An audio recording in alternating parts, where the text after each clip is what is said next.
मेरे प्यारे दर्शकों, कैसे हैं आप? आशा करता हूँ अच्छे होंगे, स्वस्थ होंगे। आज हमारे स्कूल में इंडिपेंडेंस डे का प्रोग्राम किया जा रहा है। 75वां स्वतंत्रता दिवस का पार्ट 4 है। आन का है कुछ नशा तिरंगे की आन का है, कुछ नशा मातृभूमि की शान का। हम लहराएंगे हर घर ये तिरंगा, हम लहराएंगे हर घर ये तिरंगा, क्योंकि नशा ये हिंदुस्तान की शान का है। Now I would like to call Vikas, Rahul and his group for their dance performance.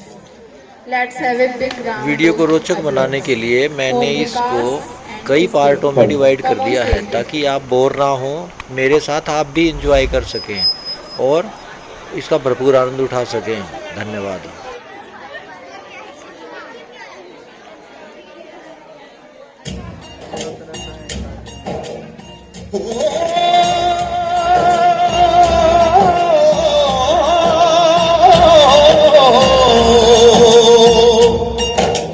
अंबर हेठा धरती वसदी, इथे हर रुत हसदी हो। किन्ना सोना देश है मेरा, देश है मेरा, देश है मेरा। किन्ना सोना देश है मेरा, देश है मेरा, देश है मेरा, देश है मेरा।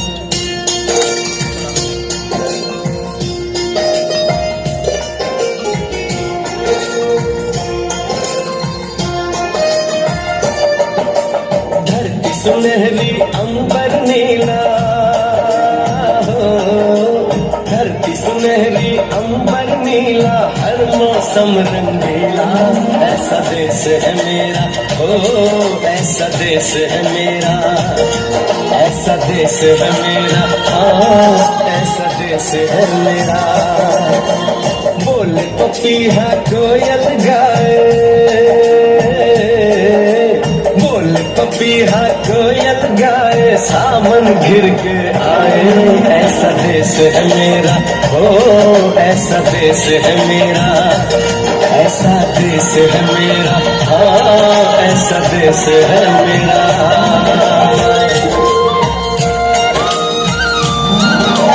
गेहूं के खेतों में कंघी जो करे हवाएं, रंग बिरंगी कितनी चुनरियां उड़ उड़ जाए।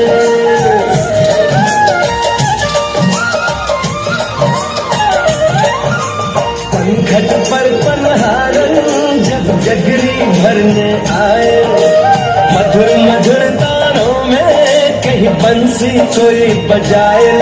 तो कदम कदम पे है मिल जानी, कदम कदम पे है मिल जानी कोई प्रेम कहानी। ऐसा देश है मेरा, ओ ऐसा देश है मेरा, ऐसा देश है मेरा, हाँ ऐसा देश है मेरा। उप प्रधानाचार्य जी, अध्यापकगण और मेरे प्यारे सहपाठियों, मैं दुष्यंत शर्मा देश प्रेम और राष्ट्र निर्माण के उपलक्ष्य पर अपने विचार साझा करना चाहूंगा। आजादी, आजादी का असली मकसद वही समझ सकता है जिसने कभी गुलामी की हो। हम सौभाग्यशाली हैं कि हमने स्वतंत्र भारत में जन्म लिया। यूं तो आजादी की लौ 1857 में जल चुकी थी, जो मशाल बनकर 1947 में भारत को आजाद कराई। प्राचीन, मध्यकालीन और वर्तमान भारत के उदाहरणों से स्पष्ट करना चाहूंगा कि जब हम फिरंगियों के फेरे में फंस गए थे, तो रंग दे बसंती शोला की एक आवाज पर टोलों के टोले उमड़ आते थे। उनके वंदे मातरम के नारों से खून में आने वाला 5 डिग्री का तूफान अंग्रेजी शासकों की जड़ों में तूफान ला देता था। लोग मर जाते थे, मिट जाते थे, फांसी चढ़ जाते थे, तो वो भी अपनी देशभक्ति साबित कर रहे होते थे, क्योंकि ये उस दौर की देशभक्ति की कसौटी थी। उसके बाद 71, 75 और 72 के युद्धों में अपना सुहाग गवा देने वाली औरत जब घर के हालात ये हो जाया करते थे कि प्यार भी भरपूर गया, मांग का सिंदूर गया, नन्हे नन्हे हालों की लंगोटियां चली गई, छोटी छोटी बेटियों की चोटियां चली गई, बाप की कमाई गई, भाई की पढ़ाई गई, ऐसा एक विस्फोट हुआ पता ही चला नहीं, पूरे जिस्म की बोटियां चली गई, पूरे जिस्म की बोटियां चली गई।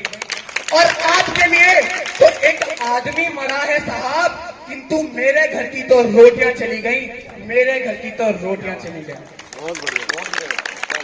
वाले हालात पैदा हो जाने के बावजूद भी एक माँ अपने बेटे को सरहद पर दुश्मनों की धज्जियां उड़ाने को भेज देती थी और पत्र लिखाकर कहती थी, पुत्र अम्मा ने खत लिखा है बड़े ही चाव से, पुत्र मेरे ना घबरा जाना, एक इंच भी पीछे ना हटना, चाहे इंच इंच कट जाना, चाहे इंच इंच कट जाना।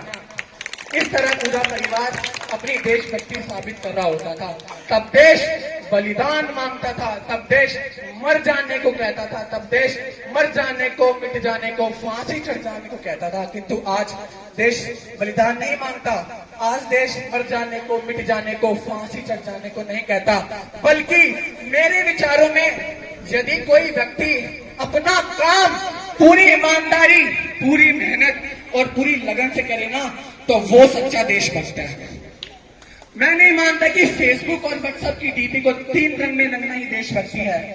और यदि आप कहेंगे कि साल में 2 बार हाथ में तिरंगा ले लेना ही देशभक्ति है, तो पूछना चाहूंगा, फुटपाथ पे रहने वाला वो बच्चा ट्रैफिक की छांव में नंगे पांव में जब तिरंगा बेच रहा होता है, तो क्या आप उसे उसकी देशभक्ति समझेंगे?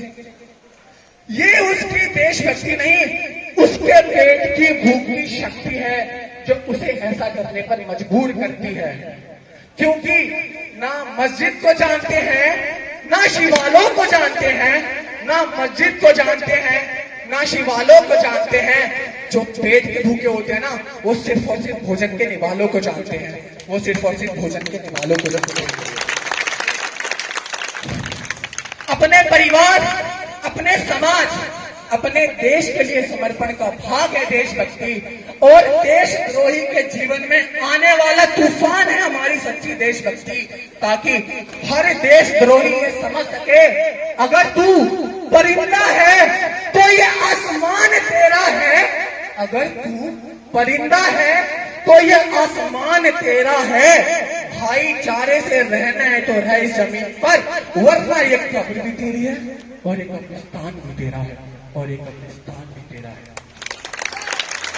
लेकिन लेकिन लेकिन एक देशद्रोही से ज्यादा देशभक्ति तब हाथ होती है जब एक बेटा अपने बूढ़े माँ बाप को वृद्धाश्रम की चौखट पर छोड़ आता है। करा उठती है वो देशभक्ति जब मुसीबत में फंसे हुए लोगों की जान बचाने से ज्यादा लोग सेल्फी लेकर लाइक्स बढ़ाने में लगे रहते हैं। आज के इस दौर में वो युवा जिनके ऊपर जिम्मेदारी थी अपने समाज, अपने देश की आशाओं को बांधे रखने की, वही युवा अब 4x4 इंच की छोटी सी स्क्रीन पर अपनी कोमल उंगलियों के घर्षण मात्र से अपनी भावनाओं के इमोजी भेज रहा है। 4 बोतल वोट का काम मेरा रोजगार ने भारत का भविष्य तबाह कर रखा है। और मैं बता दूं, इस देश में हम आज भी महिला सुरक्षा के मामले में 4थे नंबर पर आते हैं। हमने एक ऐसे समाज में जीते हैं जहां पत्थर की मूरत को लगते हैं 56 भोग और भूखे नंगे तरफते सो जाते हैं लोग, भूखे नंगे तरफते सो जाते हैं लोग। मजदूर को मजदूर समझिए, मजबूर नहीं। गरीब को काम दीजिए, दान नहीं। और दान देने के इतने इच्छुक हैं तो जीते जी रक्तदान दीजिए, और मरने के बाद अंग दान देकर किसी मरते हुए को जीवन दान दीजिए। यही सच्ची देशभक्ति, यही सच्चा राष्ट्र प्रेम है।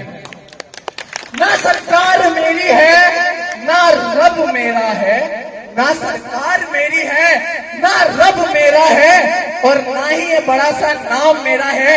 बस इतनी सी बात का घमंड है मुझे मैं भारत का हूं और ये भारत मेरा है और ये भारत मेरा है। परंतु एक वैचारिक बीमारी भी मुझे हमारे समाज में नजर आती है।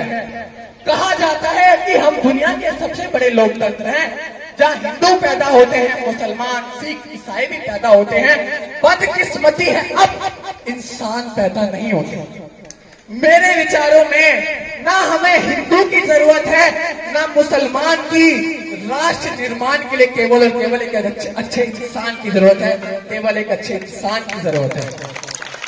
जरा सोच कर देखिए, ये पेड़ पौधे शाखाएं भी परेशान हो जाएं अगर परिंदे भी हिंदू और मुसलमान हो जाएं।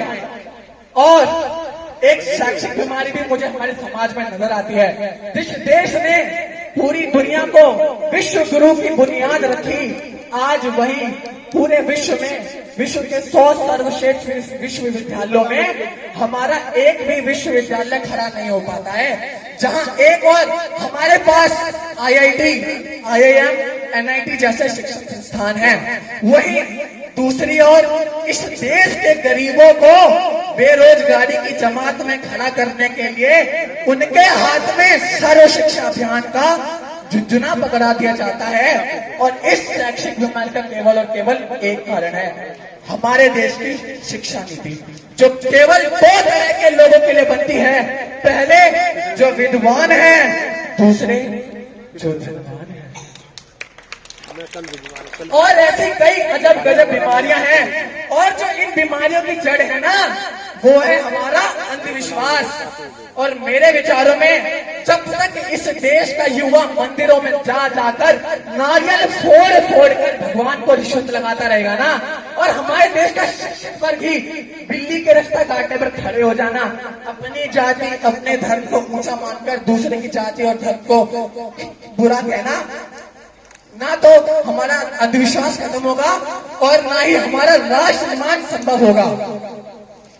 हमारी संस्कृति, हमारी सभ्यता को दुनिया ने शीश नवाया है, तो क्यों हमने आस्था के नाम पे अंधविश्वास फैलाया है?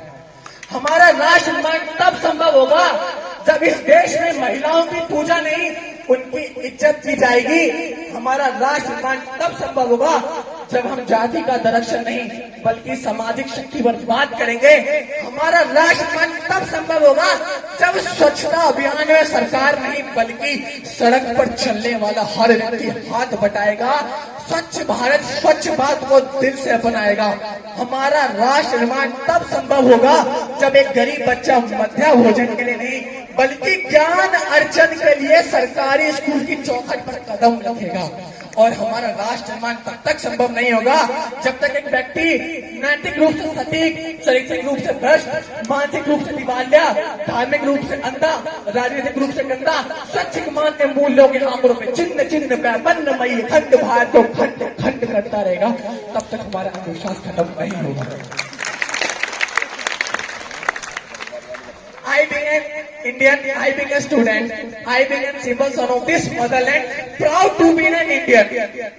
और मैं सैल्यूट करना चाहूंगा इस देश की दिन रात रक्षा कर रही उस आर्मी को, इस देश की पुलिस और प्रशासन को, और उस व्यक्ति को जो अपना काम पूरी ईमानदारी, पूरी मेहनत, पूरी लगन के साथ करते हैं, जिनके बिना राष्ट्र निर्माण की कल्पना करना भी असंभव सा लगता है।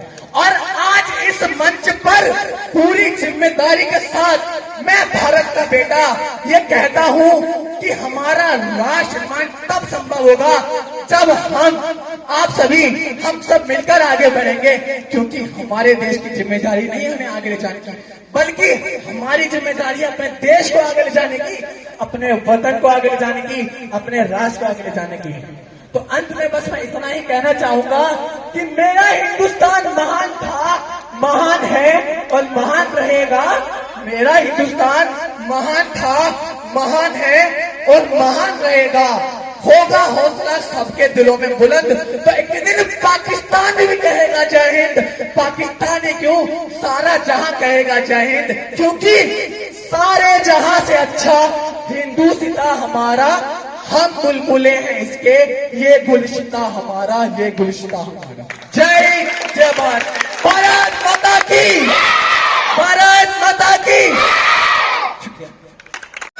कोई मारे ना यहाँ अपनी भी थोड़ी अदा थोड़ा अंदाज है, ऐसे है चाहे जैसे है, अरे जो भी है जैसे है उन पे हम नाज है। हमको ये जमाना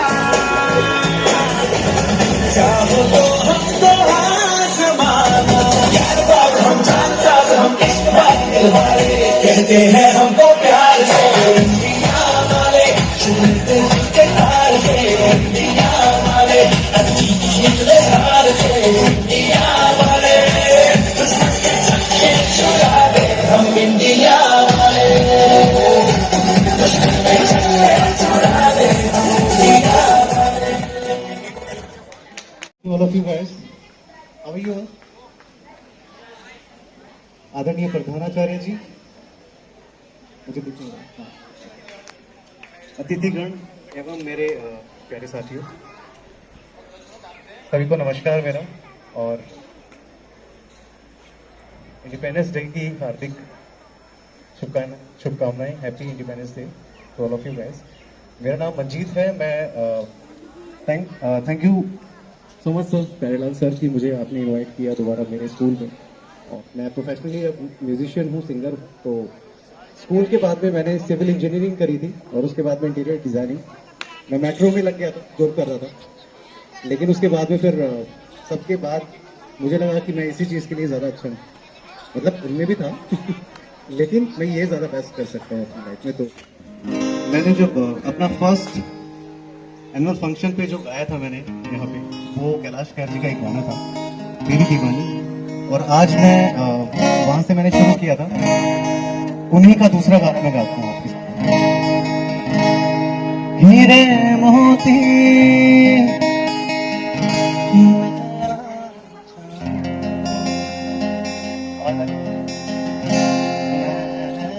तो चाहूं संगम तेरा,